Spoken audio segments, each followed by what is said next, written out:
ஜோமி ஆரம்பிப்போம். நல்ல ஆண்டவரே, நன்றி செலுத்துகிறோம். மறுபடியுமாய் கர்த்தாவே உடைய வேதத்தை நாங்கள் கற்றுக்கொள்ளும்படியா எங்களை கூட்டி சேர்த்த தயவுக்காக நாங்கள் நன்றி செலுத்துகிறோம். தொடர்ந்து தேவரீர் எங்களுக்கு என்ன கற்றுத்தர சுத்தமா இருக்கிறீரோ அவைகளை கற்றுக்கொள்ள தேவையான எல்லா கிருபைகளையும் எங்களுக்கு தாரும். நாங்கள் இவைகளை கற்றுக்கொள்வதற்காக எதிராக ஆண்டவரை கிரியை செய்கிற எல்லா சத்துருவினுடைய கிரியைகளையும் கத்தர் அழித்து, ஆண்டவரே நாங்கள் ஆண்டவரே எப்படியாகிலும் உங்களுடைய விருப்பத்தை இந்த பூமியிலே நிறைவேற்றக்கூடிய ஒரு கூட்டமாய் நீர் எங்களை மாற்றிவிட வேண்டும் என்று சொல்லி நாங்கள் ஜெபிக்கிறோம். அதற்கென்றே நீர் எங்களை அழைத்திருக்கிறீர், அதற்கென்றே நீர் எங்களை தெரிந்து கொண்டிருக்கிறீர்.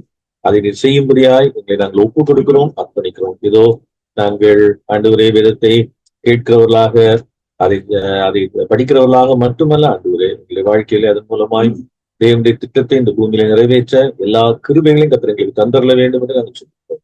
இயேசு நாமத்தில் ஜெபிக்கிறோம். ஆண்டவராய் இயேசு கிறிஸ்துவின் நாமத்தினாலே இந்த ஆன்லைன் பைபிள் ஸ்டடிக்கு வந்திருக்கிற உங்கள் அனைவரையும் அன்போடு கூட வாழ்த்தி வரவேற்கிறேன். ஸோ ஆண்டவருடைய கிருபையினாலே நாம் தொடர்ந்து இந்த பைபிள் ஸ்டடியிலே புதிதாக அநேக காரியங்களை கற்றுக்கொள்ள ஆண்டவர் நமக்கு உதவி செய்து வருகிறார். கடந்த ஒரு சில வாரங்களாக நம்ம மத்தேயு சுவிசேஷத்தின் மத்திய எழுதின நற்செய்தியினுடைய பகுதிகளை நம்ம படித்து வருகிறோம். போன வாரத்துல நம்ம இயேசு கிறிஸ்துவனுடைய மலை பிரசங்கத்தினுடைய அந்த பாடி ஆஃப் த மெசேஜ் அல்லது அந்த சர்மன், பாடி ஆஃப் த சர்மன்ல உள்ள முதல் பகுதியை நம்ம பார்த்தோம். ஸோ ஏற்கனவே நான் போன வாரம் சொன்னது மாதிரி ஆண்டவர் இந்த மலை பிரசங்கத்துல 6 முறை அவர் பட் ஐ டெல் யூ அப்படின்றத அவர் சொல்றாரு அப்படின்றத நம்ம பார்த்தோம். அதுல முதலாவது பட் ஐ டெல் யூ என்ன அப்படின்றத நம்ம போன வாரத்துல சிந்தித்தோம். போன வாரம் சொன்ன ஒரு சில காரியங்களை முதலாவது நான் ஞாபகப்படுத்துகிறேன். ஆண்டவர் அவருடைய மலை பிரசங்கத்தை அல்லது மத்தேயு அதை எழுதும் பொழுது அதை இந்த முக்கியமா டோராவோட ஒரு ரீடெஃபினிஷனோட முதலாவது அவர் அதை ஆரம்பிக்கிறார். அதற்கு காரணம் என்ன அப்படின்னு சொன்னா, கடவுளுடைய ராஜ்யம் தங்கள் மூலமாக வரும் அப்படின்னு சொல்லி யூதர்கள் எதிர்பார்த்து கொண்டிருந்தார்கள். அப்படி அந்த கடவுளுடைய ராஜ்யம் வரும் பொழுது எந்த அளவுக்கு நியாயப்பிரமாணத்தையும் அந்த சட்டங்களையும் நன்றாக அவங்க புரிந்து அறிந்து ஞானமாய், அதான் அவங்கள ஞானம் உள்ளவர்களாக்கும். ஸோ அது யூதர்களுடைய பொதுவான நம்பிக்கை. கர்த்தருடைய வேதம் தான் அவங்களை ஞானம் உள்ளவர்களாக்கும், ஸ்கிரிப்சர்ஸ் தான் அவங்கள வயசா மாற்றும். பட் அதை எப்படி நம்ம புரிஞ்சுக்கிறது, அதை எப்படி அண்டர்ஸ்டாண்ட் பண்றது, அதுக்கு அர்த்தம் என்ன அப்படின்றத குறித்து அவங்க நிறைய சிந்திப்பாங்க. ஸோ அந்த சிந்தையினாலதான் அவங்க என்ன நினைச்சாங்க அப்படின்னு சொன்னா, அந்த தேவனுடைய கடவுளுடைய அரச கொண்டு வரக்கூடிய ஞானவான்களாய் அவர்கள் மாற முடியும் அப்படின்றதுக்கு அவங்களுடைய நம்பிக்கை. இயேசு கிறிஸ்து அதை இல்லைன்னு சொல்லல. ஆனா இயேசு கிறிஸ்து என்ன செய்யறாரு அப்படின்னு சொன்னா, அன்றைக்கு இருந்த ரபிகள் கூட்டத்தார் வேதத்தை போதித்து வந்தார்கள், நியாயப்பிரமாணத்தை அவங்களுக்கு கற்றுக் கொடுத்தாங்க. ஆனா அதிகாரம் உடையவராய் அதை கற்றுக் கொடுக்கிறார். அது மட்டுமல்ல, அந்த அதிகாரம் உடையவராய் அவர் கற்றுக் கொடுக்கறதுடைய நோக்கம் என்ன அப்படின்னு சொன்னா, சோ நம்ம ஏற்கனவே பார்த்தது மாதிரி அவங்க எதிர்பார்த்த மாதிரி கடவுளுடைய ராஜ்யம் வராது. ஏழைகள், எளியவர்கள், ஒதுக்கப்பட்டவர்கள், அடிமட்டத்தில் உள்ளவர்கள், இவர்கள் மூலமாக தான். So the kingdom of God is யாரு being brought through this people who are considered inferior. So தாழ்வாக கருதப்பட்ட இந்த மக்கள் மூலமாய் கடவுளுடைய ராஜ்யம் கொண்டு வர அவர்கள் மூலமா தான் வரப்போகுதுன்னு சொல்லிட்டு, அப்படி அந்த கடவுளுடைய ராஜ்யம் வரும் பொழுது அது அத கொண்டு வருகிறவர்கள் எப்படி ஞானம் உள்ளவர்களா இருக்க வேண்டும். ஸோ அதனால அதுக்கு முதலாவது அவர் என்ன பண்றாரு அப்படின்னு சொன்னா, இந்த நியாயப்பிரமாணத்தை நீங்க உங்களுக்கு உரைக்கப்பட்டதாக கேள்விப்பட்டிருக்கிறீர்கள். So it was said to the people long ago. இல்லாவிட்டால் பூர்வத்தாருக்கு இவ்விதமாக உரைக்கப்பட்டதாக நீங்கள் கேள்விப்பட்டிருக்கிறீர்கள். மோசே மூலமாய் கொடுக்கப்பட்ட அந்த வார்த்தைகளை அதை அப்படியே அவர் ரிப்பீட் பண்ணிட்டு, நான் உங்களுக்கு சொல்லுகிறேன் அப்படின்னு சொல்லி அவர் சொல்றாரு. சோ இதையுமே நல்லா நம்ம புரிஞ்சுக்கணும். ஒருவேளை இதை நான் இவ்வளவு டீப்பா நான் போகணும்னு முதலாவது நினைக்காட்டாலும், நான் இதை குறித்து சிந்தித்து கொண்டிருந்த பொழுது ஆண்டவர் அதை சொல்லும் பொழுது ஏதோ பூர்வத்தாருக்கு கொலை செய்யாதிருப்பாயாக இந்த பூர்வத்தாருக்கு உரைக்கப்பட்டது நீங்கள் கேள்விப்பட்டு, சோ நான் உங்களுக்கு சொல்லுகிறேன் அப்படின்னு சொல்லி ஏதோ அதை சேஞ்ச் பண்ணல.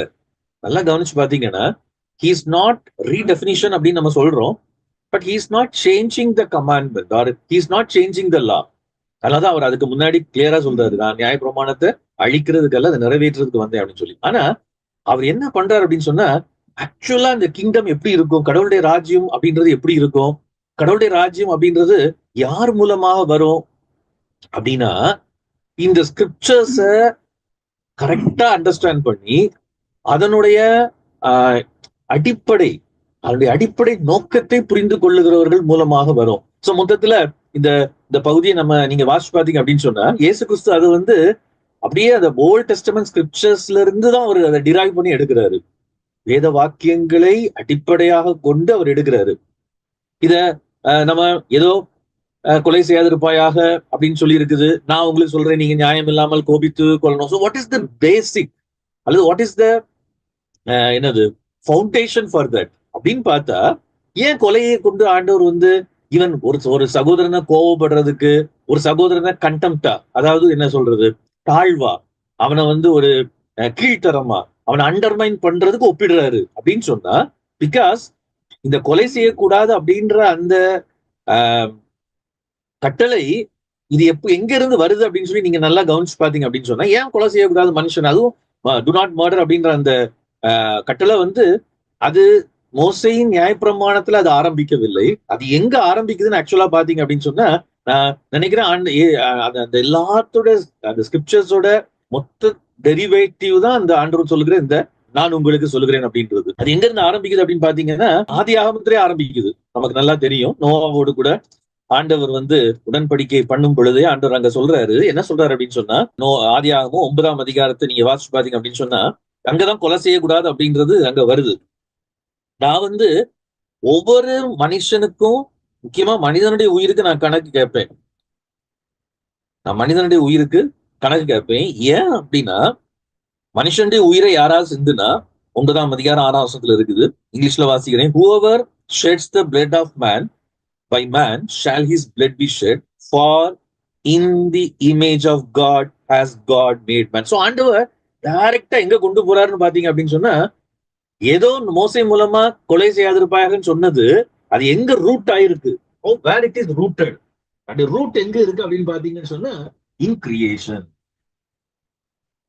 இன் கிரியேஷன். சோ ஆண்டவர் இந்த கிங்டம் ஆஃப் காடோட அந்த பிரின்சிபிள்ஸா அவங்களுக்கு போதிக்கும் பொழுது, கிங்டம் ஆஃப் காடோட அந்த அதை யார் மூலமா கடவுள் கொண்டு வர போறாரு, அது எப்படி இருக்கும் அப்படின்றத அவர் சொல்லும் பொழுது, அவர் எங்க கொண்டு போறாரு அப்படின்னு சொன்னா, he is drawing their attention, அவங்களுடைய கவனத்தை எல்லாம் அவர் எங்க கொண்டு போறாரு அப்படின்னு சொன்னா, ஏன் ஒருத்தனை நீ தாழ்வா நினைக்க கூடாது, ஏன்? So that is the thing. Kingdom of காட்ல முக்கியமான ஒரு விஷயம் ஆண்டவர் அதனாலதான் அதை முதலாவது வைக்கிறாரு, அல்லது மத்திய அதை முதலாவது அதை எழுதுறதுக்கு காரணம் அதான் நான் நினைக்கிறேன். பிகாஸ் ஏன் நீ அவனை உனக்கு வாயில வந்த மாதிரி நீ பேசக்கூடாது, பிகாஸ் அவன் யாருடைய சாயல்ல உருவாக்கப்பட்டிருக்கிறான், தேவனுடைய சாயல்ல உருவாக்கும். So this should be deeply rooted in the kingdom of God people. அதாவது கடவுளுடைய ராஜ்யத்தின் மக்களாகிய நம்முடைய உள்ளத்துல இது ரொம்ப ஆழமா பதிக்கப்பட வேண்டியது. எந்த மனிதனை பார்க்கும் பொழுதும் அவன் கடவுளுடைய சாயல். சோ கடவுளுடைய சாயல் அப்படின்ற பொழுது அவன் அவனுடைய ரெப்ரசன்டேஷன், அவன் நமக்கு ஈக்குவல். எந்த விதத்திலும் அவன் யாரா இருந்தாலும் நமக்கு தாழ்வானவன் கிடையாது. அதனாலதான் நீ ஃபூல்னு கூட சொல்லக்கூடாது. சப்போஸ் உனக்கு அவன் கூட பிரச்சனை இருந்துச்சுன்னா நீ உடனே என்ன செய்யணும், at the earliest நீ ரெக்கன்சைல் ஆகணும், எஸ்பெஷலி பிரதர்ஸ்குள்ள, சகோதரர்களுக்குள்ள அப்படின்னு சொல்றாரு. சோ நான் சொல்லணும்னா இதை சொல்லிட்டே போலாம். அந்த ஜூயிஷ் கான்டெக்ட்குள்ள அதை கொண்டு ஜூயிஷ் கான்டெக்ட்டுக்குள்ள அவங்க ஒருத்தையும் முதலாவது தப்பு பண்ணவே மன்னிப்பு கேட்கணும்னு நினைப்பாங்க. ஆனா இங்க ஆண்டவர் என்ன சொல்றாரு, நீ பலிபீடத்துல காணிக்கை கொண்டு வந்துட்டு நீ முதலாவது என்ன பண்ணு, குறை இருக்குன்னு உன் சகோதரனுக்கு உன் பேர்ல குறை இருக்குன்னு நினைச்சினா நீ முதல்ல போய் என்ன பண்ணு, அவன்கிட்ட ஒப்புரவாயிட்டு அதுக்கப்புறம் செலுத்து அப்படின்னு சொல்றாரு.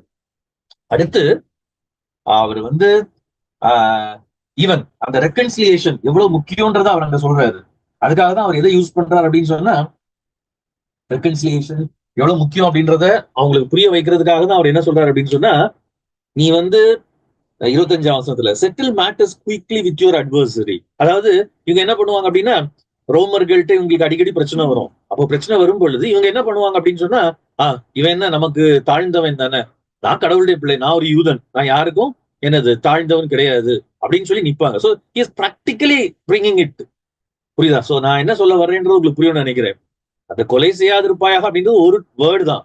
பட் அதுக்கு மீனிங் அவங்கள பொறுத்த வரைக்கும் என்ன பண்ணக்கூடாது, ஒருத்தனை பிளான் பண்ணி கொலை பண்ணக்கூடாது, அவ்வளவுதான். அது அது அது அதை ஃபாலோ பண்ணாங்கன்னா நம்ம என்னது கடவுளுடைய ராஜ்யத்தை கொண்டு வந்துருவோம், நம்ம உண்மையான யூதன் நினைச்சிட்டு இருந்தாங்க. ஆனா ஆண்டு சொல்றாரு, அந்த கொலை செய்யாதிருப்பாயாகன்றது எங்க ரூட்டா இருக்கு அப்படின்னு சொன்னா, அதனுடைய வேர் எங்க இருக்கு அப்படின்னு சொன்னா, மனிதன் கடவுளுடைய சாயல்ல படைக்கப்பட்டவன். சோ நீ அவனை நீ அப்பமா நீ அண்டர்மைன் பண்ணாலே நீ என்ன பண்ற, கடவுளுடைய சாயல்ல படைக்கப்பட்ட மனிதனை நீ அவனை அப்பமா நினைக்கும் பொழுதே என்ன பண்ற, அதுக்கு நியாய தீர்ப்புக்கு எப்படி ஒரு கொலையாளி நியாய தீர்ப்புக்கு எதுவா இருப்பானோ, எப்படி ஒரு கொலை செய்கிறவன், அதாவது இதுக்கு மீனிங் என்ன அப்படின்னு சொன்னா, கொலை செய்கிற ஒருத்தையும் பழைய ஏற்பாட்டின்படி அவன் என்ன செய்யப்படணும், கொலை செய்யப்படணும். அதுக்கு ஈக்குவல் அப்படின்னு சொல்லி அவர் சொல்றாரு. சோ ஒருவேளை இதை நம்ம பார்க்கும்போது நமக்கு ஒரு கொஸ்டின் நமக்குள்ள வரும், என்ன அப்படின்னா, நான் அப்படின்னா என்னோட வாழ்க்கையில எப்பவும் நான் இதை ஃபாலோ பண்ணிட்டு இருக்கிறேன்னா, நம்ம லைஃப்ல எல்லாரும் எப்பவுமே இதை ஃபாலோ பண்ணிட்டு இருக்கிறோமா? ஆண்டவர் என்னால ரொம்ப கஷ்டமான ஒரு விஷயத்தை நமக்கே தெரியும். எத்தனை முறை இப்ப நானும் பேசிட்டு இருக்கிறேன், நானும் கூட எப்பவும் யாரை பார்க்கும் பொழுதும் அவங்க கடவுளுடைய சாயலா படைக்கப்பட்டவங்கன்றத உணர்ந்து நான் பாக்குறது இல்லை. ஆனா ஆண்டவர் இங்க பெர்ஃபெக்ஷனை பத்தி சொல்லல, அதையும் நம்ம நல்லா புரிஞ்சுக்கணும். அப்கோர்ஸ் நீ ஆண்டவர் அதான் சொல்றாரு, நீ ரெக்கன்சைல் பண்ணுன்னு சொல்றதுக்கான காரணமே அதான். நீ தவறு பண்ணுறா, but at the earliest without delay நீ கிங்டம் ஆஃப் காட்ல உள்ளவங்க அதை என்ன பண்றவங்களா இருக்கணும், சரி செய்கிறவர்களா இருக்க வேண்டும். சோ நம்ம லைஃப்ல நம்ம தவறுகிறோம், பட் அட் த இயர்லியஸ்ட் நம்ம அதை சரி பண்ணணும் அப்படின்னு சொல்லி ஆண்டவர் விரும்புகிறார். ஓகே, சோ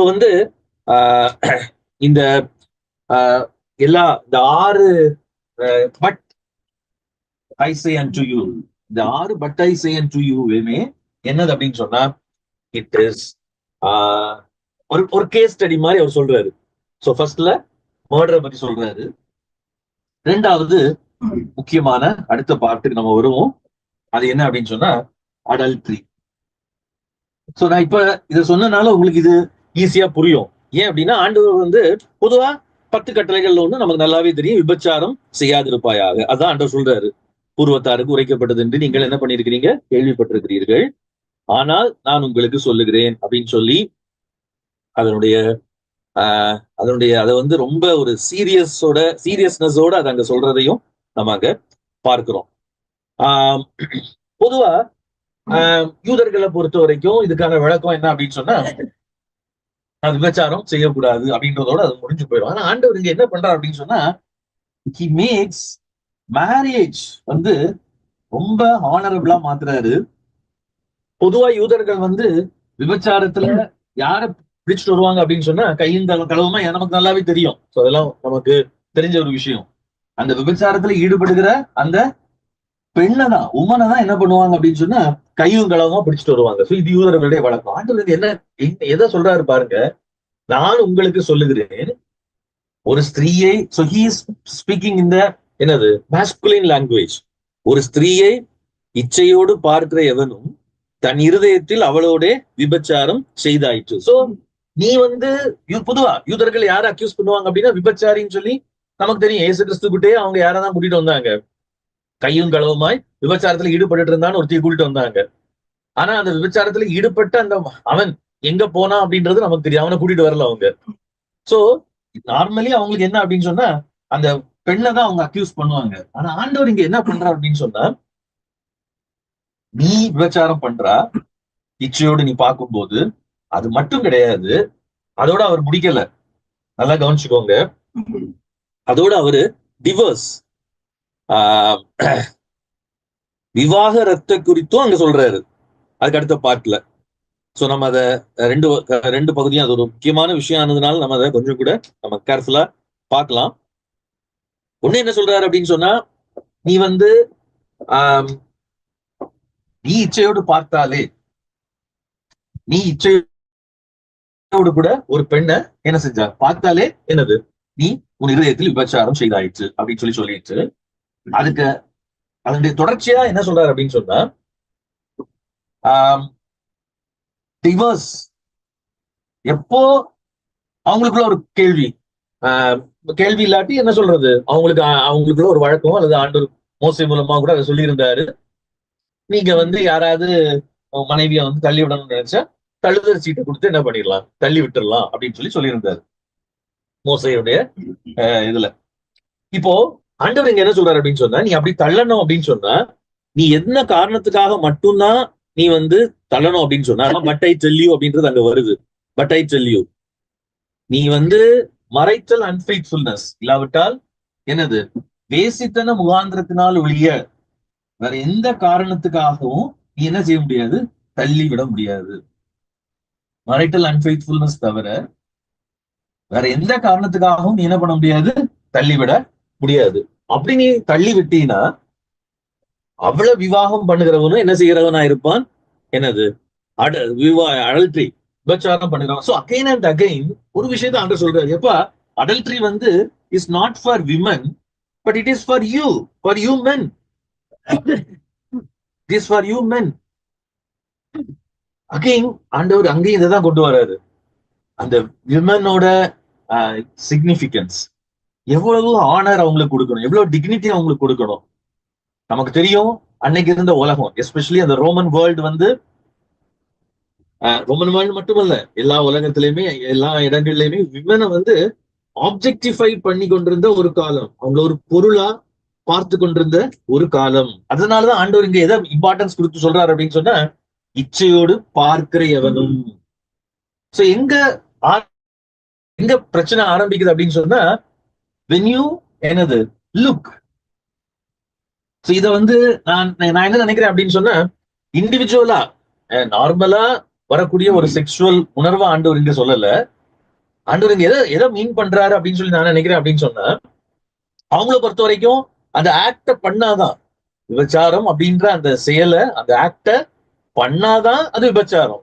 ஆனா ஆண்டவர் சொல்றாரு, நீ ஒரு பெண்ணை என்னது ஆப்ஜெக்டிஃபை பண்ணி பார்த்தீங்கன்னா, ஆப்ஜெக்டிஃபை பண்ணினா உன்னோட பிளஷருக்கான ஒரு என்னது ஆப்ஜெக்டா, உன்னுடைய சுகத்திற்கான ஒரு பொருளாக நீ பார்த்தாயானால் அதுவே அங்க என்ன ஆயிடுது, தட் இஸ் என்னது அந்த உமனோட டிக்னிட்டியை குறைக்கிறது.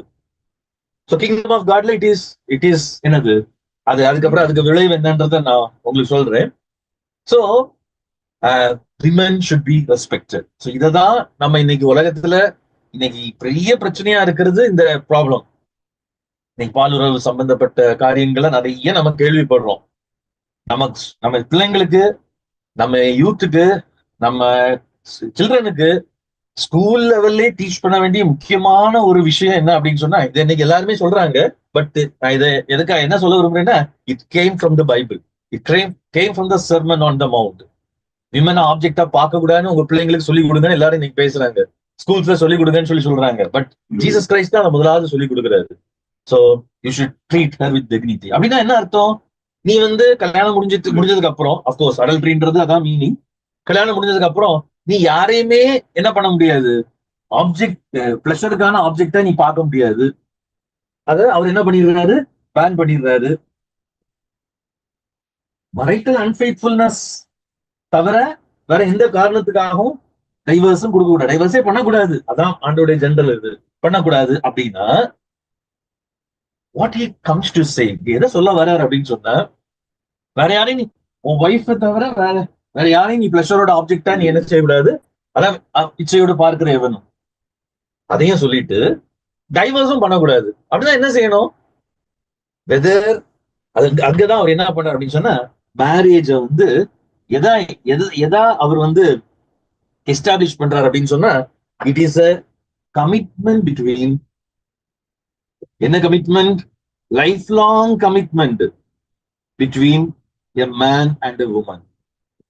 ஒரு கணவனுக்கும் ஆணுக்கும் பெண்ணுக்கும் இடையில இருக்கிற லைஃப் லாங். பிகாஸ் வேற யாரையும் பார்க்கவும் முடியாது, ஆப்ஜெக்டிஃபை பண்ணியே பார்க்க முடியாது. கல்யாணம் பண்றது அல்லது என்ஜாய் பண்றது, அந்த ஆக்ட்ல இன்வால்வ் ஆகுறது, அடல்ட்ரி ஆக்ட்ல இன்வால்வ் ஆகுறது அனதர் திங். ஆனா ஆண்டவர் சொல்றாரு, நீ ஆப்ஜெக்டிஃபை பண்ணியே பார்க்க கூடாது.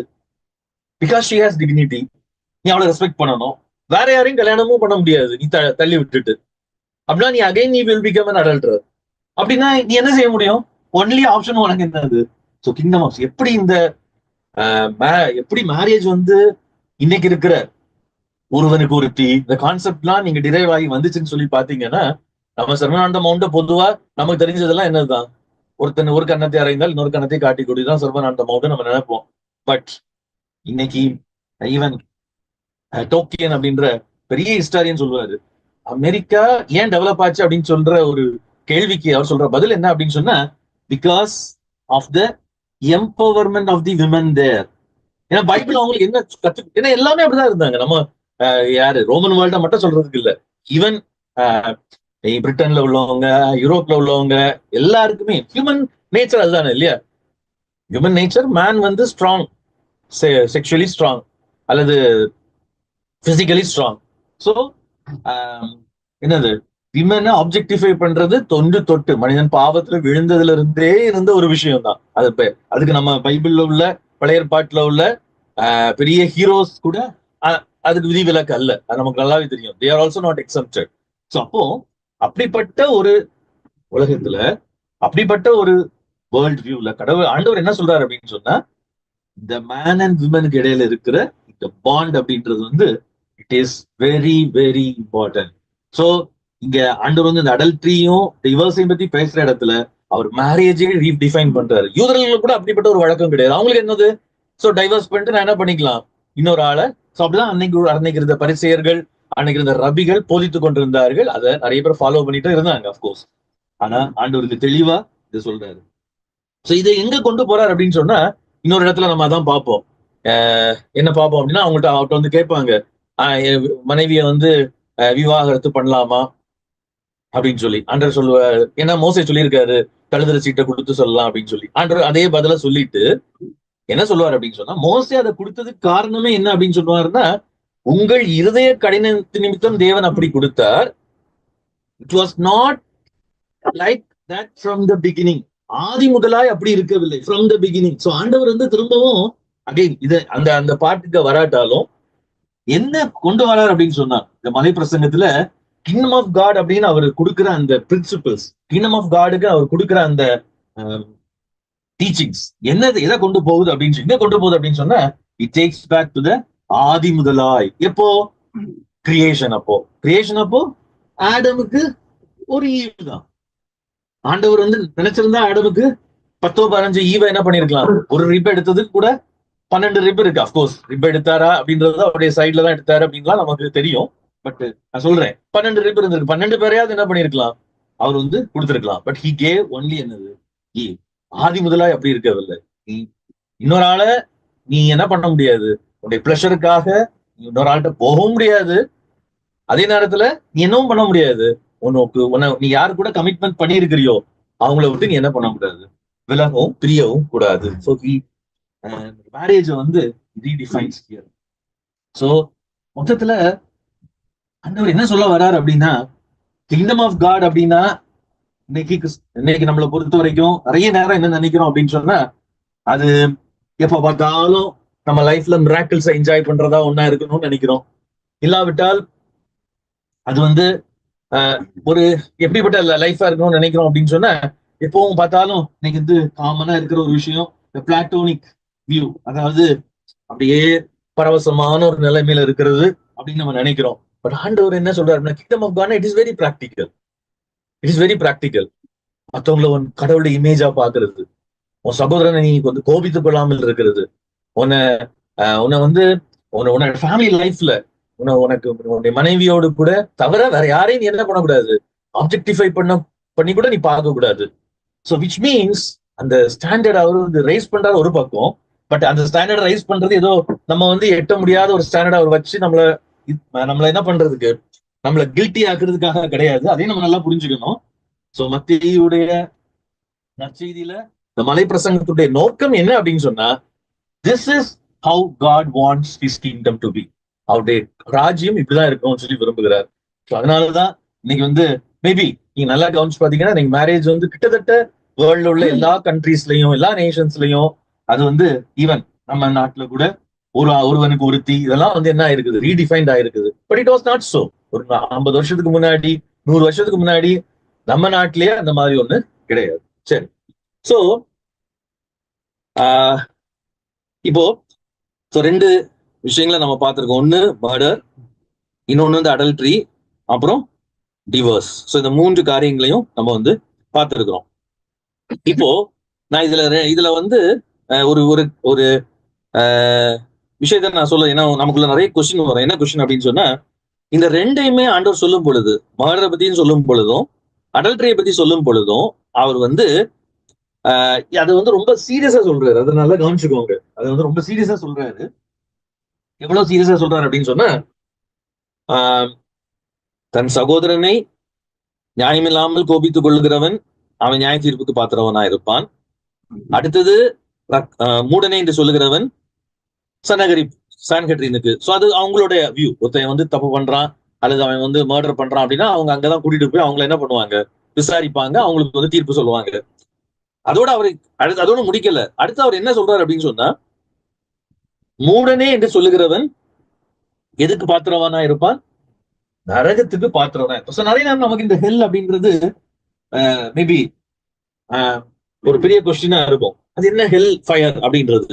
அதே மாதிரி ஒரு பெண்ணை, ஒரு ஸ்திரீயை இச்சையோடு பார்க்கிறவனும் தன் இருதயத்தில் அவளோட விபச்சாரம் செய்தாயிற்று அப்படின்னு சொல்லிட்டு உடனே அடுத்து என்ன சொல்றாரு அப்படின்னு சொன்னா, அந்த ஐன்றது நான் இங்க என்ன நினைக்கிறேன் அப்படின்னு சொன்னா, இட் இஸ் நாட் நம்ம ஐய பத்தி அவர் சொல்லல, நம்முடைய அவுட்லுக்க சொல்றாரு. அந்த அவுட்லுக் மாத்திரம் அதை எந்த அளவுக்கு சீரியஸா சொல்றாரு அப்படின்னா, ஒருவேளை அந்த ஐ கண்ணுதான் உனக்கு பிரச்சனையா இருந்துச்சு அப்படின்னு சொன்னா, நீ கண்ணை என்ன பண்ணு, பிடுங்கி போடு. நீ வந்து முழு சரீரத்தோடு நரகத்திலே அல்லது ஹெல்ல வீசப்படுவதை பார்க்கிலும் முழு சரீரத்தோட நீ எங்க போறதை விட, நரகத்துக்கு போறதை விட என்னது, ஒரு கண்ணு ஒரு அவையும் இல்லாம நீ இருக்கிறது நல்லமா இருக்கும். உன் சரீரம் முழுவதும் நரகத்தில் தள்ளப்படுவதை பார்க்கிலும் உன் அவயங்களில் ஒன்று கெட்டு போவது உனக்கு நலமா இருக்கும். உன் முழு சரீரம் முழுவதும் நரகத்தில் தள்ளப்படுவதை பார்க்கிலும். இந்த ஹெல்லுக்கு தள்ளப்படுறது அப்படின்றது ஆண்டவர் என்ன மீன் பண்றாரு அப்படின்றத, ஏன்னா நம்ம ஒரு சில காரியங்களை நம்ம வந்து இடையில கற்றுக்கொள்ளும் பொழுது நகல்ல பத்தி ஒரு சில காரியங்கள் நான் உங்களுக்கு சொன்னேன். நரகம் அப்படின்றது என்னது அப்படின்றத. சோ அதனால நான் இன்னைக்கு இதுல கொஞ்சம் சொல்லணும் அப்படின்னு சொல்லி நான் நினைக்கிறேன். ஏன் அப்படின்னா இதை பத்தின ஒரு கிளியர் அண்டர்ஸ்டாண்டிங் நமக்கு இருக்கணும் அப்படின்னு சொல்லி நான் நினைக்கிறேன். சோ ஏற்கனவே நான் சொன்ன மாதிரி ஹெல் அப்படின்னு ஜீசஸ் சொல்லும் பொழுது அவரு இத ஒரு பிளேஸா மீன் பண்றாரா அப்படின்னா, ஹெல் அப்படின்றது என்ன பிளேஸ் அவர் யூஸ் பண்ற அந்த வேர்டு நமக்கு ஏற்கனவே சொன்னா அது கெஹனா அப்படின்ற இடம். அந்த கெஹனா அப்படின்றது வந்து எப்போதும் குப்பை குளங்கள் அல்லது எரிந்து கொண்டிருக்கிற ஒரு காலத்துல அங்க வந்து பலி செலுத்தப்பட்ட, அதாவது கடவுளுக்கு தெய்வங்களுக்கு நரபலி செலுத்தப்பட்ட ராஜாக்கள் வந்து நரபலிகள் செலுத்தின ஒரு பகுதி. அது ஒரு மோசமான பகுதி. அதுக்கப்புறம் இயேசு கிறிஸ்து காலத்துல அதுல வந்து நகரத்துக்கு வெளியே குப்பை குளங்கள் என்ன பண்ணப்பட்டது, எரிக்கப்பட்ட ஒரு பகுதி. சோ இதுதான் கெஹனா அப்படின்னு சொல்லி அவங்க மைண்ட்ல இருக்கிறது. இப்போ இந்த ஹெல் அல்லது கெஹனா இது நம்ம இங்கிலீஷ்ல டிரான்ஸ்லேட் பண்ணும் பொழுது ஹெல் அப்படின்னும் தமிழ்ல நரகம் அப்படின்னும் போட்டிருக்குது. சோ நம்முடைய மைண்ட்ல பொதுவா இருக்கிற பிக்சர் என்ன அப்படின்னு சொன்னா, நமக்குன்னு ஒரு பிக்சர் இருக்கு. ஹெல் அப்படின்னு சொன்னா என்னது, அங்க வந்து பயங்கரமா தீ எரிஞ்சிட்டு இருக்கிற ஒரு பயங்கரமான ஒரு மோசமான இடம். நம்ம நம்ம தப்பு பண்றவங்களுக்கு தண்டிக்கப்படுகிற ஒரு இடம் அப்படின்ற ஒரு பிக்சரோட தான் நம்ம இதை என்ன செய்யறோம், பாக்குறோம். சரி, இப்போ நான் இன்னைக்கு ஒரு சின்ன விளக்கத்தை நான் இதை பத்தி கொடுக்க விரும்புகிறேன். ஏன் அப்படின்னா இதை பத்தின குழப்பங்கள் நமக்கு இருக்கக்கூடாது அப்படின்றதுக்காக நான் இதை பத்தின ஒரு விளக்கத்தை கொடுக்க விரும்புகிறேன். சரி, இப்போ நம்ம இன்னைக்கு பாக்குற இந்த ஹெல் அப்படின்னா அது வந்து ஒரு என்னது, ஒரு இடம். அப்கோர்ஸ் நமக்கு இன்னைக்கு அதை பார்க்க முடியாது. எங்கேயோ ஒரு இடத்துல ஒரு இடம் இருக்குது. அந்த இடம் எப்போ பார்த்தாலும் என்ன பண்ணிக்கிட்டு இருக்கோம், தீயில எரிஞ்சுக்கிட்டே இருக்கும். சோ தப்பு பண்ணுகிறவங்க அங்க போய் விழுவாங்க அப்படின்றது நம்முடைய பிக்சர். ஆனா இயேசு கிறிஸ்து இந்த பிக்சரை நம்ம சொல்ற இதே பிக்சரோட இதே மெட்டபோரோட தான் அவங்களுக்கு சொன்னாரா அப்படின்னா கொஞ்சம் நல்லா கவனிச்சுக்கோங்க. இது அவங்களுக்கு எந்த அளவுக்கு எப்படி புரிஞ்சிருக்கும் அப்படின்றத நான் அவங்களுக்கு சொல்ல விரும்புகிறேன். இப்போ ஓல்ட் டெஸ்டமெண்ட்ல இப்படிப்பட்ட ஒரு இடம், அதாவது எப்பொழுதும் எரிந்து கொண்டிருக்கிற ஒரு இடம் உண்டு அப்படின்ற குறிப்பு பொதுவா முடியாது. ஒரே ஒரு இடம் தவிர, நான் அதுக்கு பிறகு வர்றேன் அது எந்த இடம் அப்படின்றதுக்கு. ஆனா கெனானிக்கல் புக்ஸ்ல, அதாவது அதிகாரபூர்வமான புஸ்தகங்கள்ல நம்ம 39 புக்ஸ் இன்க்ளூட் பண்ணியிருக்கோம். ஈனோக் அப்படின்ற ஒரு புக்கை இன்க்ளூட் பண்ணல. ஆனா அந்த ஈனோக் பைபிள் ஸ்காலர்ஸ் என்ன சொல்றாங்க அப்படின்னு சொன்னா, இந்த ஈனோக் அப்படின்ற புக்ல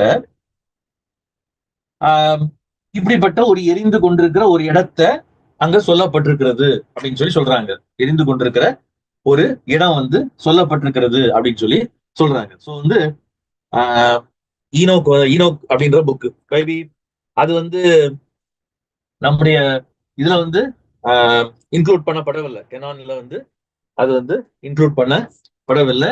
பிகாஸ் அதுக்கு காரணம் என்ன அப்படின்றத நம்ம பிறகு ஒரு நாள் பார்க்கலாம். ஓகே, இப்போ இந்த பிக்சர், அதாவது புக் ஆஃப் ஈனோக் அப்படின்னு சொல்லக்கூடிய பிக்சர், அது எந்த காலத்துல எழுதப்பட்டது அப்படின்னு சொன்னா, பழைய ஏற்பாட்டுக்கும் புதிய ஏற்பாட்டுக்கும் இடைப்பட்ட காலத்துல நிறைய புத்தகங்கள் எழுதப்பட்டது. அதை பிறகு சபை அதை கெனானிக்கல் புக்ஸ்ல கொண்டு வரல, அந்த கடவுளுடைய வார்த்தை அப்படின்னு சொல்லி எடுத்துக்கொள்ளல அப்படின்றது நமக்கு தெரியும், அந்த காலத்துல எழுதப்பட்ட புத்தகங்கள். ஆனா மிடிவியல் பீரியட்னா உங்களுக்கு தெரியும், முக்கியமா ரோமன் கத்தோலிக்க திருச்சபை தன்னுடைய பல என்ன சொல்றது நோக்கங்களுக்காக இந்த ஈனோக்கோட பிக்சரை என்ன பண்றாங்க அப்படின்னு சொன்னா திரும்ப எடுத்துட்டு வர்றாங்க. திரும்ப எடுத்துட்டு நீங்க குறிப்பிட்ட ஒரு கதீட்ரல் கட்டுறதுக்கோ, உங்களுடைய பாவங்கள் மன்னிக்கப்படுறதுக்கோ நீங்க என்ன செய்யலன்னா, நீங்க இந்த காசு கொடுக்கல அல்லது உங்க பாவனிப்பு சீட்டை நீங்க வாங்கல அப்படின்னு சொன்னா, நீங்க இந்த மாதிரி ஒரு இடத்துல போய் செத்த பிறகு கஷ்டப்படுவீங்க அப்படின்ற ஒரு பிக்சரை கொடுத்தாங்க. அந்த பிக்சர் இன்னைக்கு வரைக்கும் நமக்குள்ள அது அப்படியே நிலைச்சு நிக்குது. ஓகே, சோ இது ஒரு பக்கம் இருக்க. அப்படின்னா ஜீசஸ் கிரைஸ்ட் காலத்துல இந்த வார்த்தைகளை கேட்டவங்க அதை எப்படி புரிஞ்சு கொண்டு இருந்திருப்பாங்க அப்படின்றத பத்தி நம்ம கொஞ்சம் சிந்திக்க போகிறோம். முதலாவது, இந்த ஹெல் ஃபயர் அல்லது ஹெல் ஃபயர் அப்படின்றது அவங்கள பொறுத்த வரைக்கும் நம்பர் 1, முதலாவது அது அப்படியே எப்ப பார்த்தாலும் எரிந்து கொண்டிருக்கிற ஒரு பயங்கரமான ஃபயர். இது என்ன மீன் பண்ணும் அப்படின்னு சொன்னா, ஒன் விச் டிஸ்ட்ராய்ஸ், நம்மளை அழிக்கக்கூடிய ஒன்று. ஏன்னா அந்த எரிஞ்சிட்டே இருக்கும், அதுல போயாச்சுன்னா குப்பைக்குள்ள மட்டும் இல்ல, யாருமே அது எரிஞ்சிட்டே இருக்கணும், எப்ப பார்த்தாலும் எரிஞ்சிட்டே இருக்கிறதுனால அது அங்கேயே சாம்பல் ஆயிரும். So one which destroys. அதனாலதான் ஈவன் நீங்க யாக்கோபு எடுத்து பாத்தீங்க அப்படின்னு சொன்ன, யாக்கோபுல நாவை குறித்து அங்க சொல்லும் பொழுது, நாவை குறித்து அங்க சொல்லப்பட்டிருக்கும், டங்க பத்தி சொல்லும் பொழுதும் அங்க என்ன சொல்லியிருக்கோம் அப்படின்னு சொன்னா, நீங்க எடுத்து வாசிச்சா நம்ம கொஞ்சம் கூட அதுல நம்ம அதை தெளிவா புரிந்து கொள்றதுக்கு வசதியா இருக்கும். யாக்கோபு எழுதின நிருபம், அங்க நமக்கு தெரியும் நாவை குறித்து அவர் பல காரியங்களை அங்க சொல்றத நம்ம பார்ப்போம். 3ஆம் அதிகாரத்துல அங்க சொல்லுவாரு, the tongue is also a fire. tongue is also a fire. அதே மாதிரி அந்த 6ஆம் வசனத்தினுடைய முழுசை நான் இங்கிலீஷ்ல வாசிக்கிறேன். tongue is also is a fire, a world of evil among parts of the body. It corrupts the whole person, sets the whole course of his life on fire, and is itself set on fire by hell. So இதுக்கு meaning உங்களுக்கு கொஞ்சம் நீங்க வாசிச்சு பாத்தீங்கன்னா உங்களுக்கு புரிஞ்சிடும். நான் இப்ப தமிழ்ல வாசிக்கிறேன், அனுருக்கீங்கன்னா ஒரு தடவை வாசிச்சுக்கலாம். நாவும் நெருப்புதான், அது அநீதி நிறைந்த உலகம். நம்முடைய அவயவங்களில் நாவானது முழு சரீரத்தையும் கரைப்படுத்தி ஆயுள் சக்கரத்தை கொளுத்தி விடுகிறதாயும் நரக அக்கினியினால் கொளுத்தப்படுகிறதாயும் இருக்கிறது. நரக அக்னினால் கொளுத்தப்படுகிறதுமாயும் இருக்கிறது. சோ இதுக்கு மீனிங் நமக்கு நல்லாவே புரியும். இங்க இது நரக அக்னினால் கொளுத்தப்படுறதுன்னா ஃபயர் ஆஃப் கெஹனா. அதாவது அந்த ஃபயர் ஆஃப் கெஹனா அப்படின்றது என்ன பிக்சர் அப்படின்னு சொன்னா, இது அழிக்கிற ஒரு பிக்சர். சோ அதனால இத பெரும்பாலான இடங்கள்ல மெட்டாபாரிக்கலா, எதுக்கு மெட்டாபாரிக்கலா, சோ இப்ப நாவு நரகத்துல உள்ள, அதனால நம்ம நாவு அழிந்து போகும்ன்றது அதுக்கு மீனிங் என்ன கிடையாது.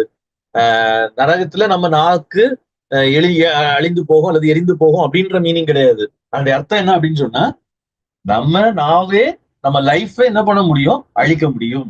நம்ம பேசுற வார்த்தைகள் நமக்கு நல்லாவே தெரிஞ்ச ஒரு விஷயம். சோ மெட்டபாரிக்கலா இது நிறைய இடங்கள்ல பயன்படுத்தப்பட்டிருக்கிறது. சோ இதை முதலாவது நம்ம நல்லா புரிஞ்சுக்கணும். ஹெல் ஃபயர் அப்படின்றது அல்லது நரக அக்கினி அப்படின்றது it is a fire that destroys. So இயேசு கிறிஸ்து இந்த இடத்துல நம்ம இப்ப பார்த்த இந்த இடத்துல இதுல மர்டர்லயும் சரி அடல்ட்ரேலையும் சரி இதை எந்த அர்த்தத்துல பயன்படுத்துறாரு அப்படின்றத நீங்க சிந்திச்சு பாருங்க. நான் இப்போ எது அப்படின்றத நான் உங்களுக்கு சொல்லல, நம்ம அதை திங்க் பண்ண வேண்டிய ஒரு விஷயம். சரி, மர்டர் அடல்ட்ரி ரெண்டுலயுமே அவர் வந்து இதை பயன்படுத்துறாரு. நீ முழு சரீரம் உடையவனாய். சோ அதுல நமக்கு அதை பார்க்கும்போதே நமக்கு அது தெரியுது. அவர் கண்ணை பிடுங்கி போடுறதுக்கு நமக்கு அட்வைஸ் பண்ணவே இல்லை. சோ அது அந்த நோக்கமே கிடையாது. இயேசு கிறிஸ்து ஒருவேளை சில ரிலிஜியன்ஸ்ல சில ரிலிஜியன்ஸ்ல மட்டும் இல்ல, கிறிஸ்டியன்ஸ்லயுமே ஒரு கூட்டத்தார் வந்து மோண்டனிஸ்ட் அப்படின்னு சொல்லக்கூடிய ஒரு கூட்டத்தார் இதை ரொம்ப சீரியஸா எடுத்ததுனால நாங்க எப்படியாவது பரிசுத்தமா வாழ்ந்துடணும், கடவுள் விரும்புகிறபடி பரிசுத்தமா வாழ்ந்துடணும் அப்படின்னு சொல்லிட்டு எனக்கு கண்ணுதான் எனக்கு இடர்லாம் இருக்குன்னு சொல்லி கண்ணை பிடுங்கி போட்டவங்க உண்டு. மியூட்டிலேஷன் ஆர்கனை வந்து என்ன பண்றவங்க, மியூட்டிலேட் பண்றவங்க தோண்டி இருக்கிறாங்க. சில ரிலிஜியன்ஸ்ல அப்படி போதிக்கப்படவும் செஞ்சிருக்குது. சோ நீங்க வந்து அந்த உறுப்பை நீங்க கட் பண்ணா என்னது, அப்பதான் நீங்க என்ன பண்ண முடியும், அந்த நரகத்துல இருந்து தப்ப முடியும் அப்படின்னு சொல்லி. சோ ஆண்டவர் டெஃபினிட்டா இங்க வந்து கண்ணை பிடுங்கி போடுன்னு சொன்னதுடைய அர்த்தம் அது கிடையாது. உன்னோட பார்வையை நீ மாத்திக்க, இல்லாவிட்டால் உன்னோட லைஃபே என்ன பண்ணிடும், அழிஞ்சு போயிடும் அப்படின்றதுதான் அதனுடைய மீனிங் அப்படின்றது நமக்கு தெரியும். இப்போ உங்களுக்கு ஒரு கொஸ்டின் வரும், அப்படின்னா நரகம் அப்படின்னு ஒரு இடமே இல்லைன்னு நீங்க சொல்றீங்களா? சோ இதான் அடிக்கடி என்கிட்ட எங்க உள்ள சகோதரர்கள் கேட்கிற ஒரு கொஸ்டின். மேபி என்ன கவனிச்சுட்டு இருக்கிற அநேகருக்கும் இருக்கிற கொஸ்டின் இதுதான். அப்படின்னா நரகம்னு ஒண்ணு கிடையாதா, அப்படி நரகம்னு ஒண்ணு இல்லை அப்படின்னு சொன்னா நம்ம எப்பவுமே நம்ம ஜாலியா வாழ்ந்துட்டு போலாமே. ஏன்னா நமக்கு சொல்லப்பட்ட காஸ்பிளே என்ன அப்படின்னு சொன்னா, நரகம் இருக்கு, நரகத்துல இருந்து எஸ்கேப் ஆகிறதுக்கு தான் நீ என்ன பண்ணணும், நல்ல பயணம் வாழணும் அல்லது நல்ல கிறிஸ்துவை ஏற்றுக்கொள்ளணும்னு சொல்லப்பட்டிருக்கிறது. இப்ப நரகம்னு ஒண்ணு நீங்க கிடையாதுன்னு சொன்னீங்கன்னா நம்ம ஜாலியா இருக்கலாமே அப்படின்னு சொல்லி நிறைய பேர் அடிக்கடி என்கிட்ட கேட்கறது உண்டு. சோ இது நியாயமான கொஸ்டின் தான். ஏன் அப்படின்னா பைபிள்ல ஹெல்ல பத்தி சொல்லப்படவே இல்லையா, ஹெல்னு ஒன்னே கிடையாதா அப்படின்னா, ஹெல் அப்படின்றது நமக்கு நல்லாவே சொல்லிட்டேன், அது கெஹனா தான். பைபிள்ல கெஹனா தான். கெஹனான்றது it is a place in the outskirts of Jerusalem. எருசலேமுக்கு வெளியில தீ எரிஞ்சிட்டு இருக்கிற ஒரு இடம் தான் அது. அப்படின்னு ஒரு இடம் இருக்கிறதா நமக்கு சொல்லப்படவில்லை. It's not a place for a sorry it's not a name for a place for punishment. ஆனா ஏன்னா கெஹனான்ற வேர்டுக்கு அதுதான் வேர்டு மீனிங் படி. ஆனா அப்படின்னா இதை வந்து எப்படி, நான் சொன்னேன் இல்லையா, இந்த ஹெல் ஃபயரை வந்து டிஸ்ட்ராய் பண்றதுக்கு மெட்டபாரிக்கலா யூஸ் பண்ணிருக்கிறாங்க அப்படின்னு சொல்லி சொன்னேன் இல்லையா. அதே மாதிரி பனிஷ்மெண்ட்டுக்கு மெட்டபாரிக்கலா யூஸ் பண்ணிருக்கலாமா? யூஸ் பண்ணி இருக்கலாம், யூஸ் பண்ணி இருக்கிறது. அதான் உண்மை. நல்லா கவனிச்சுக்கோங்க. கெகனான்றது என்னது, எப்படி அழிக்கக்கூடிய ஒன்று. அந்த அக்கினி நாக்க அல்லது நம்முடைய வாழ்க்கை சக்கரத்தை கொளுத்துற ஒண்ணு. நம்ம நாவல இருந்து வரக்கூடிய வார்த்தைகள் அப்படின்னு சொல்லும் பொழுது அங்க ஹெல் ஃபயர் அப்படின்ற வேர்ட் யூஸ் பண்ணப்பட்டிருக்கிறது. So it is use metaphorically for destruction. அதே மாதிரி கெஹனா அப்படின்றத பனிஷ்மெண்ட்டுக்கும் யூஸ் பண்ணப்பட்டிருக்குதா அப்படின்னு சொன்னா யூஸ் பண்ணப்பட்டிருக்கிறது. ஏன் அப்படின்னா நான் தான் ஏற்கனவே சொன்ன மாதிரி இந்த பனிஷ்மெண்ட்டுக்குன்னு யூஸ் பண்ணப்பட்டது பழைய ஏற்பாட்டுல நீங்க பார்க்க முடியாது, ஆனா புக் ஆஃப் ஈனோக்ல நீங்க பார்க்க முடியும். அதாங்க சொல்லப்பட்டிருக்கிறது. இந்த பிக்சர் ஒருவேளை யாருக்கு இருந்திருக்கலாம், ஃபர்ஸ்ட் செஞ்சுரியில உள்ள ஜூஸுக்கு இருந்திருக்கலாம், இருக்கக்கூடாதுன்னு சொல்லி கிடையாது. சரி, இப்போ அப்படி எங்க யூஸ் பண்ணப்பட்டிருக்கிறது அப்படின்னு நீங்க கேட்டீங்க அப்படின்னா, அது எங்க பயன்படுத்தப்பட்டிருக்கிறது அப்படிப்பட்ட ஒரு பிக்சர் அப்படின்னு சொன்னா 2 இடங்களை நான் உங்களுக்கு எடுத்து காமிக்க விரும்புறேன். அதுவும் நற்செய்தியிலே தான் இருக்குது. ஒண்ணு மத்தேயு 18ஆம் அதிகாரம். மத்தேயு 18வது அதிகாரம். இங்க வந்து டிஃபரெண்டான ஒரு கான்டெக்ட்ல சொல்லப்பட்டிருக்கிறது. மத்தேயு 18ஆம் அதிகாரம். ஆண்டவர் வந்து அங்க ஒரு சின்ன பிள்ளை எடுத்து பரலோக ராஜ்யத்துல இப்படிப்பட்டவங்க தான் பிரவேசிப்பாங்க. அந்த கான்டெக்ட் நீங்க வாசிச்சு பாத்தீங்கன்னா உங்களுக்கு புரியும். மத்தேயு 18ஆம் அதிகாரத்துல சொல்லிட்டு கரெக்ட் தானே? மத்திய 18ஆம் அதிகாரம் 8ஆம் வசனத்துல இருக்குது. உனக்கு கையோ உனக்கு காலோ உனக்கு இடல் உண்டாக்கால் என்ன பண்ணு, கட் பண்ணி சோ மியூட்டிலேஷன். சோ நல்லா தெரியும் நமக்கு ஆண்டவர் அங்க என்ன சொல்லல, மியூட்டிலேஷன் சொல்லவே இல்லை. அதை நம்ம லிட்டரலா எடுக்கிறது இல்ல. நல்லா கவனிச்சுக்கோங்க. அதான் நான் சொல்றேன். நம்ம நிறைய நேரம் ஹெல் அண்ட் ஃபயர் நமக்கு எல்லாருமே நமக்கு போதர்கள் எல்லாருமே லிட்டரலா சொல்லி கொடுத்துருக்காங்க. அப்ப ஃபயர் தான் அது, அது எரிஞ்சுக்கிட்டு தான் இருக்கும், அது தீயாதான் இருக்கும் அப்படின்னு சொல்லி கொடுத்துருக்காங்க. ஆனா கட் பண்றதுக்கு யாருமே சொல்றது இல்ல. அதுக்கு என்ன சொல்லுவாங்க, நீ உனக்கு இடர்கள் உண்டாக்குகிற உன்னோட ஃப்ரெண்ட்ஸையோ அல்லது உனக்கு இடர்கள் உண்டாக்குகிற ஒரு இடத்தையோ அதை அவாய்ட் பண்றது மீனிங் அப்படின்னு சொல்லி அதை மெட்டபாரிக்கலா அதை கரெக்டா சொல்லி கொடுப்பாங்க. சோ நம்ம ஏன் ஒன்னு மெட்டபாரிக்கலாவும் இன்னொன்னு நான் மெட்டபாரிக்கலாவும் எடுக்கிறோம் அப்படின்றது நம்ம சிந்திக்க வேண்டிய ஒரு விஷயம். ஆனா அதுக்கு 8ஆம் வசனத்தை நீங்க பார்க்கும்போது ஒரு விஷயம் அங்க வருது. என்ன அப்படின்னு சொன்னா, வாசிங்களா? 18ஆம் அதிகாரம் 8ஆம் வசனம்.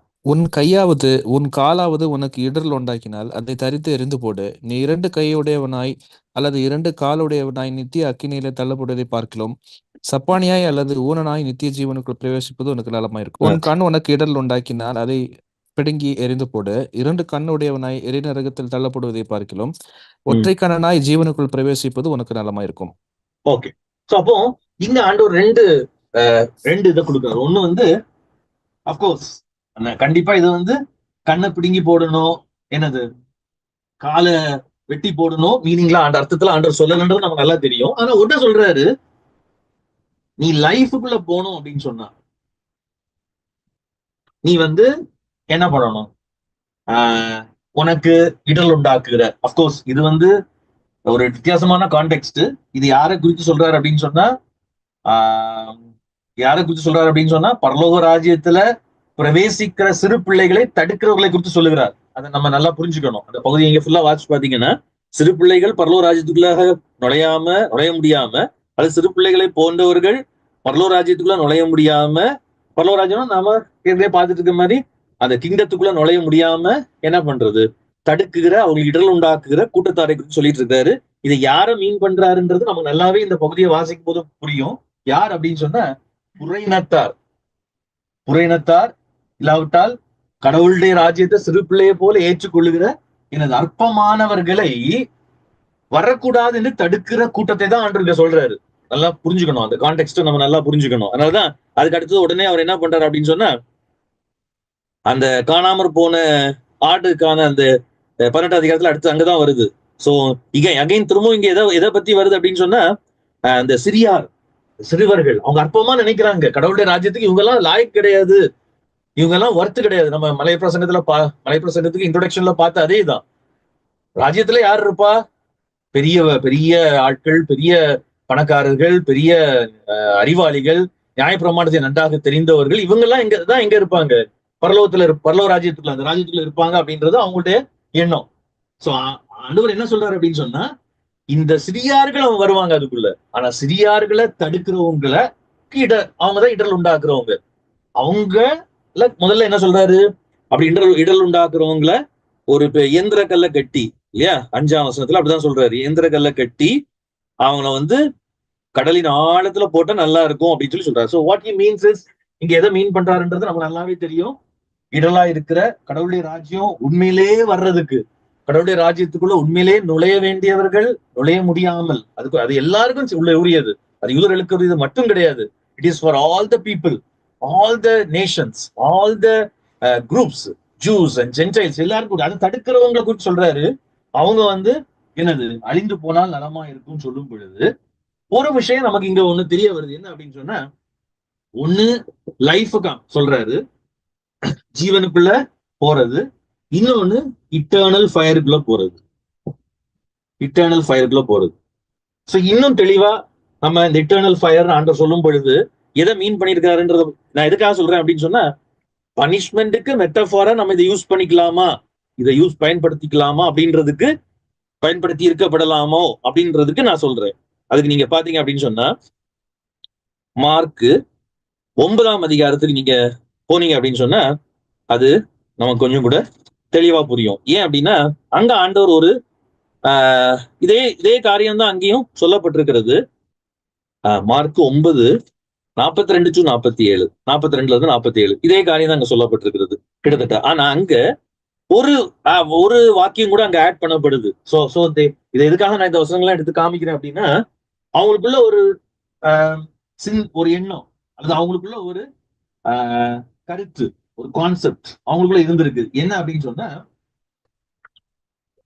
அந்த 47ஆம் வசனம், உன் கண் உனக்கு இடர் உண்டாக்கினால் அதை பிடுங்கி போடு. நீ 2 கண் உடையவனாய் நரக அக்கினியிலே தள்ளப்படுவதை பார்க்கிலும் ஒற்றை கண்ணனாய் தேவனுடைய ராஜ்யத்தில் பிரவேசிப்பது உனக்கு நலமாயிருக்கும். அங்கே அவர்கள் புழு சாவாமலும் அக்கினி அவியாமலும் இருக்கும். சோ பொதுவா நம்ம இதுதான் என்ன பண்ணுவோம், லிட்டரலா எதுக்கு எடுத்துக்குவோம், நரகம் இப்படிதான் இருக்கும், அங்க புழு கூட சாக முடியாது அப்படின்னா நம்ம சாக மாட்டோம் அப்படின்லாம் நம்ம அதுக்கு விளக்கம் சொல்லுவோம். ஆனா இந்த வசனம் இயேசு சொல்றது இது எங்க இருந்து அவரு எடுக்கிறாரு, டிரைவ் பண்றாரு அப்படின்னு சொன்னா, பழைய ஏற்பாட்டுல. அதான் நான் சொன்னேன், பழைய ஏற்பாட்டுல நரகம் மாதிரி ஒரு டிஸ்கிரிப்ஷன் கொடுக்கிற ஒரே இடம் இந்த இடம் மட்டும்தான். நல்லா நீங்க தெரிஞ்சு வச்சுக்கோங்க, முடிஞ்சா அதை நோட் பண்ணி வச்சுக்கோங்க. மொத்த பழைய ஏற்பாட்டிலையும் நரகத்தை போன்ற ஒரு நம்ம இன்னைக்கு நினைச்சிட்டு இருக்கிற நரகத்தை போன்ற கொஞ்சம் ஒரு டிஸ்கிரிப்ஷன் இருக்கிற ஒரே இடம் இதுதான்.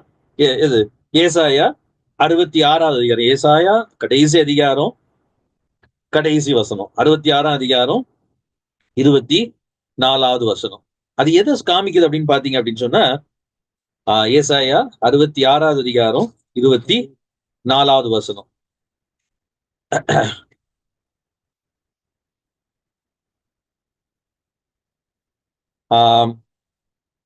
இங்க ஆண்டவர் அந்த புதிய ஒரு நம்பிக்கை அங்க கொடுக்கிறாரு. கொடுக்கும் பொழுது எப்படி இருக்கும் உலகம் அப்படின்னு சொல்லி ஒரு ஒரு தீர்க்கதரிசி அங்க ஒரு பிக்சர் அங்க காமிக்கிறார், ஒரு பிக்சரை காமிக்கிறார். அந்த பிக்சர் தான் என்ன அப்படின்னு சொன்னா, ஆண்டோடைய நாமம் மகிமையா இருக்கும்.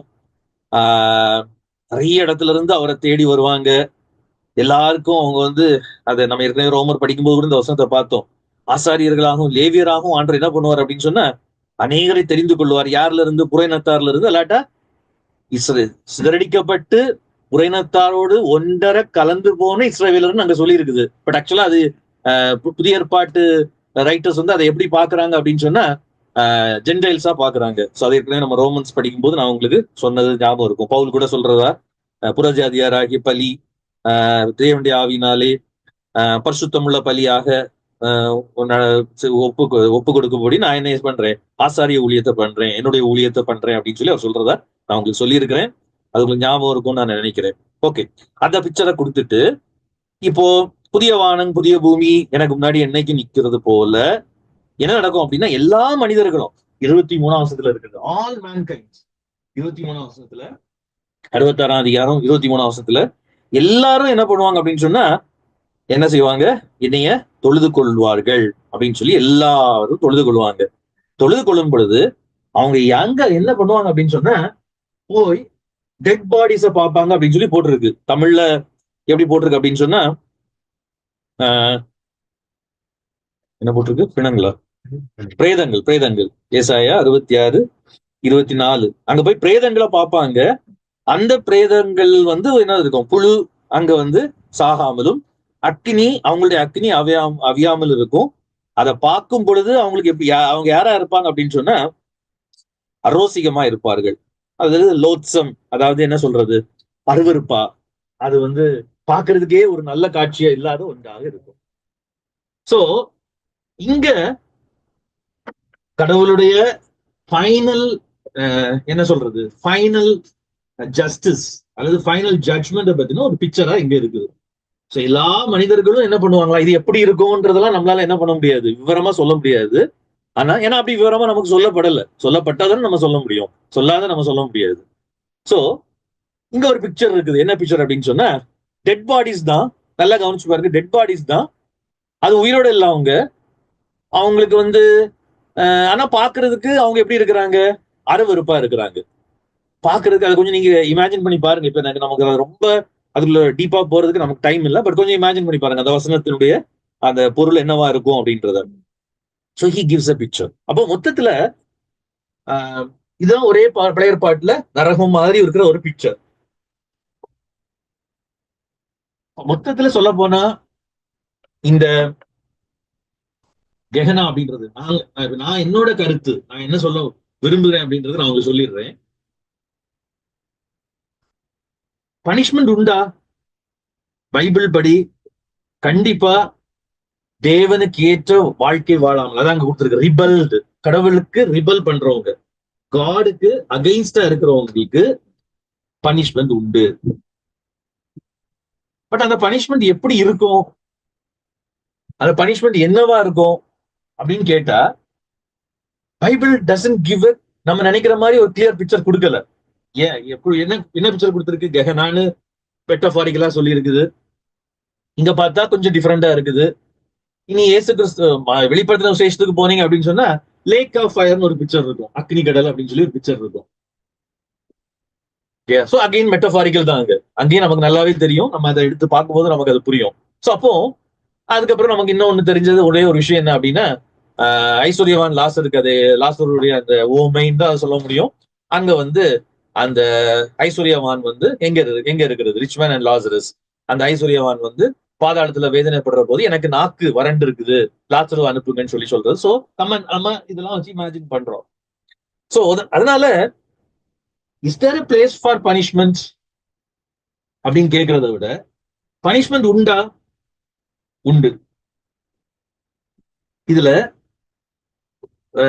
ஒரு சில முக்கியமான கருத்துக்களை நான் உங்களுக்கு சொல்ல விரும்புறேன். ஏன்னா பைபிள் ஸ்காலர்ஸ்குள்ள இருக்கிற கருத்துக்கள் பெரும்பாலான இவாஞ்சலிக்கல் கிறிஸ்டியன்ஸ் நம்மள மாதிரி உள்ளவங்க எல்லாரும் நம்புறது என்ன அப்படின்னா, அது ஒரு இட்டர்னல் டார்ச்சர் பிளேஸ். இட்டர்னலா என்ன நடக்குது, டார்ச்சர் பண்ணிக்கிட்டே இருக்கிற ஒரு இடம் அப்படின்னு நமக்கு பிக்சர் கொடுத்துட்டு இருக்காங்க. நம்ம மிடிவியல் பீரியட்ல இருந்து எடுத்துக்கிட்ட ஒரு பிக்சர். ரெண்டாவது, சிலர் என்ன சொல்றாங்க அப்படின்னு சொன்னா, பைபிள்ல இந்த நான் சொன்னேன் இல்லையா, ஃபயர், அந்த இது டிஸ்ட்ரக்ஷனை தான் குறிக்குது. சோ அது எதை குறிக்கும் அப்படின்னு சொன்னா, அது என்ன வியூன்னு சொல்லுவோம் அப்படின்னு சொன்னா, அனிலிஸ்டிக் வியூ. அனிலிஸ்டிக் வியூ அப்படின்னா கம்ப்ளீட்லி டிஸ்ட்ராய்டு. அப்படின்னா இப்ப கடவுளை அறியாதவங்க, கடவுளுக்கு விரோதமா இருக்கிறவங்க அங்க பார்த்தோம் இல்லையா, டெட்டா இருப்பாங்க. மத்தவங்க வேணா அவங்கள போய் என்ன செய்யலாம், பார்க்கலாம். பட் அவங்களுக்கு எந்த சென்ஸுமே என்ன செய்யாது, இருக்காது அப்படின்னு சொல்லக்கூடிய வியூ, அனிலிஸ்டிக் வியூ.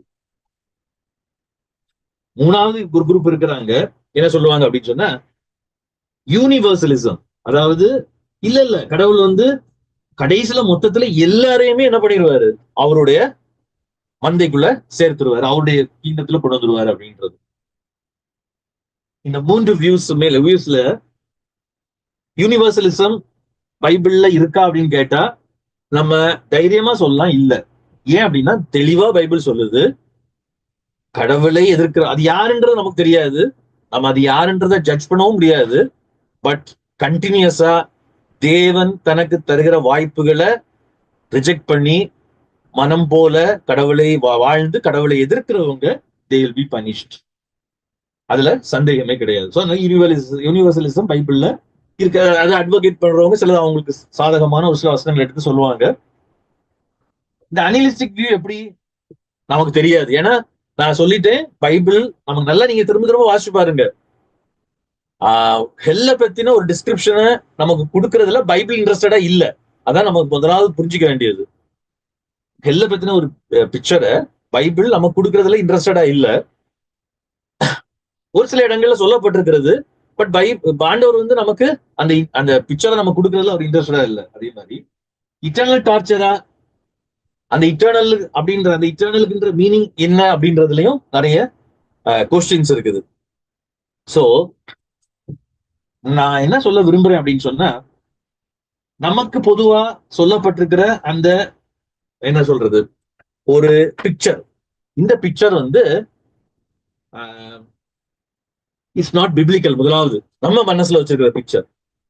பட் பனிஷ்மெண்ட் அப்படின்னு சொல்லி ஒண்ணு இருக்குதா, ஒரு தண்டனை அப்படின்றது ஒண்ணு இருக்குமா? கண்டிப்பா இருக்கும் அப்படின்றதும் நமக்கு தெரிய வருது. இப்போ படிச்சுட்டு இருக்கிற இந்த மலை பிரசங்கத்தோட கான்டெக்ட்ல நம்ம பார்த்தோம்னா, இயேசு கிறிஸ்து இங்க அவருடைய நோக்கம் என்ன கிடையாது அப்படின்னா, ஹெல்ல பத்தின பிக்சரை கொடுக்கணும்ன்றது அவருடைய நோக்கம் கிடையாது. நல்லா புரிஞ்சுக்கோங்க. அவர் சொல்ல விரும்புற விஷயம் என்ன அப்படின்னு சொன்னா, ஹெல் எப்படி இருக்கும் அப்படின்றத விட அவருடைய பிக்சர் என்ன, அவரு சொல்ல வர்ற இன்டென்ஷன், அவர் சொல்ல விரும்புகிற காரியம் என்ன அப்படின்னா, கடவுளுடைய ராஜ்யம் எப்படி இருக்கும், அங்க எப்படி இருக்கும், அங்க மனைவியோடு மட்டும் சந்தோஷமா வாழக்கூடிய ஒரு கூட்டம் இருக்கும். அங்க தன்னுடைய சகோதரனை, தனக்கு கூட இருக்கிற நெய்பரை, தன்னை போல உள்ள மனுஷனை கடவுளுடைய சாயல்னு சொல்லி மதிக்கக்கூடிய கூட்டமா அவங்க இருப்பாங்க.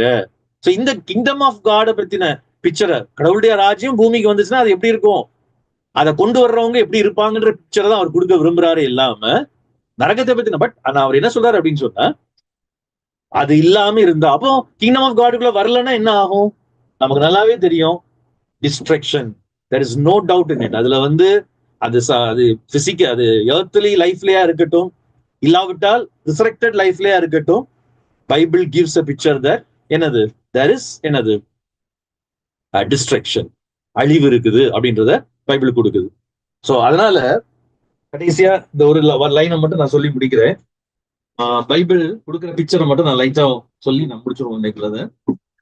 நமக்கு இருக்கிற பிக்சர் என்னன்றது முதலாவது சொல்லிடுறேன். நம்ம என்ன நினைக்கிறோம் அப்படின்னா, நம்ம கிறிஸ்டியன் லைஃப், நம்ம கிறிஸ்தவ வாழ்க்கை எதை வச்சு நம்ம வாழ்றோம் அப்படின்னு சொன்னா, டெத்துக்கு அப்புறம் நான் ஹெவனுக்கு போவனா, நான் ஹெல்லுக்கு போவனா, இதை வச்சுதான் நம்ம கிறிஸ்டியன் லைஃப் நம்ம வாழணும்னு நினைக்கிறோம், வாழ்ந்துட்டு இருக்கிறோம். அப்கோர்ஸ் ஒண்ணுமே இல்லாம இருக்கிறதுக்கு இது நல்லதுதான்.